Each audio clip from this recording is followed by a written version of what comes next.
Olá, caríssimos, tudo bem? Vamos falar um pouquinho sobre a política imperialista norte-americana no final do século XIX e no final do século XX.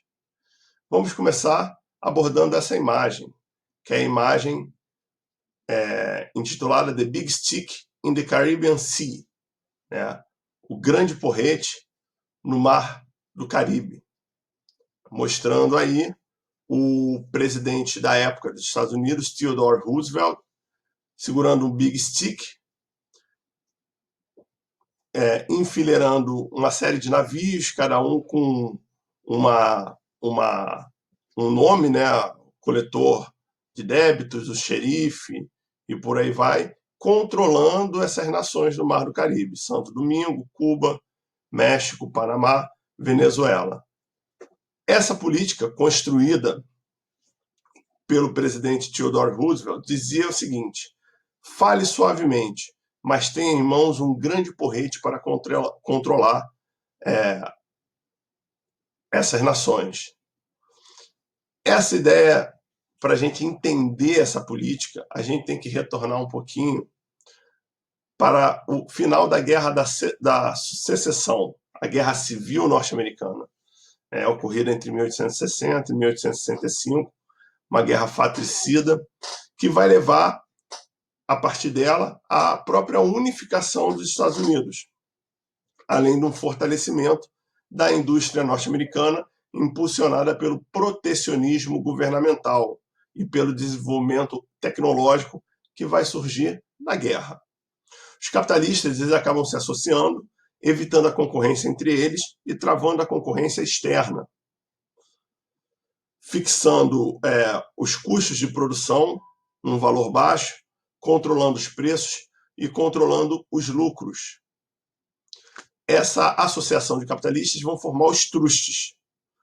Os trustes, que são esses grandes conglomerados capitalistas, eles vão manter o preço alto dos produtos, controlar os salários e controlar a qualidade. Isso tudo vem se construindo no final do século XIX e acaba encontrando grande força na presidência de Theodore Roosevelt, que vai ser eleito presidente dos Estados Unidos logo no início do século XX, no primeiro ano do século XX, em 1901.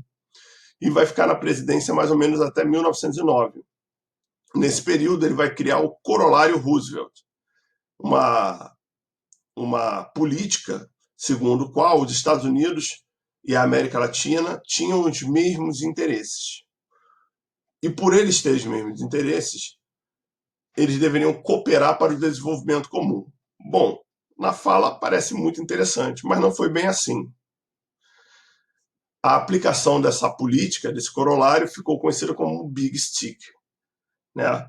Que era uma política imperialista norte-americana para a América Latina, com intervenções militares para defender os interesses do governo e dos capitalistas americanos, baseado na ideologia do Destino Manifesto, ou seja, que os Estados Unidos estava destinado a ser uma grande nação e a liderar a parte ocidental do mundo, né? A ideia de que Deus teria abençoado os colonos norte-americanos e o governo norte-americano para fazer essa liderança sobre a América Latina.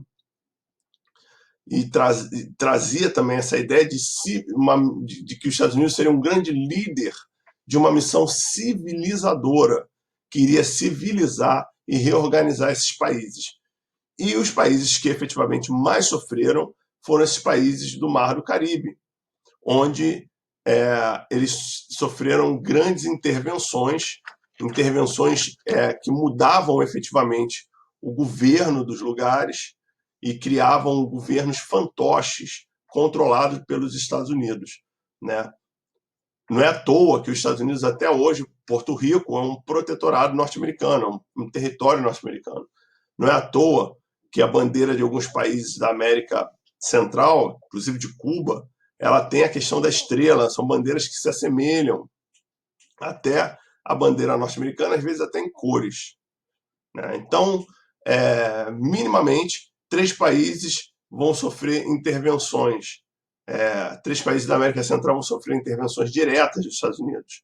Cuba, aqui, Panamá e Nicarágua, que nem se encontra aqui nesse mapa.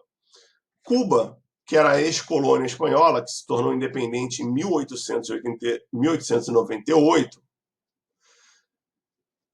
esse processo de independência cubano ele se deu com o auxílio do governo norte-americano, que tinha interesse nessa independência justamente para ter um espaço para exercer esse imperialismo, já que Cuba era uma região grande produtora de cana-de-açúcar e de tabaco.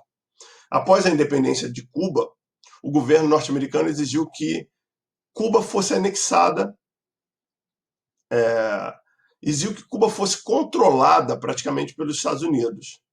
E na Constituição cubana foi anexada uma emenda norte-americana, uma emenda escrita e desenvolvida pelo governo norte-americano, chamada Emenda Platt, e ela ficou anexada à Constituição cubana, ou seja, uma intervenção direta política.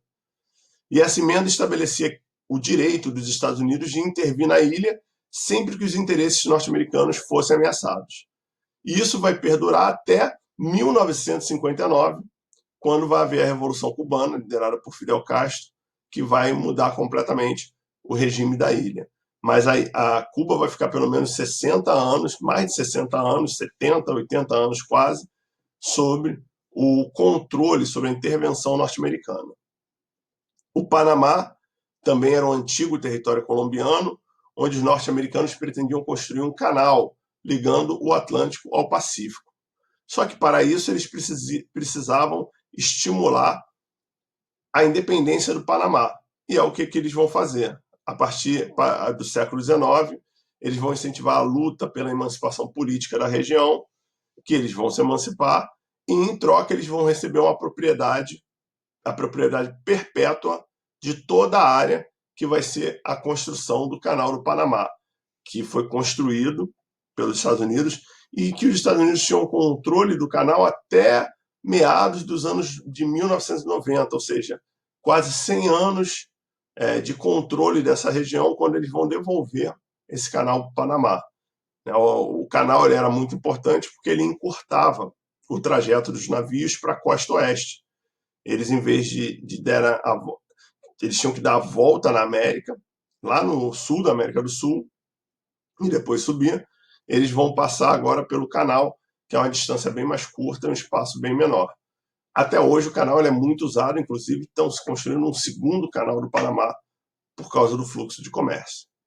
E a Nicarágua também vão sofrer muitas intervenções militares dos Estados Unidos, principalmente porque era uma região produtora de frutas, ali tinha um trust norte-americano chamado United Fruits, que dominava a região, e essas intervenções acabavam por tentar garantir nesse país os interesses norte-americanos.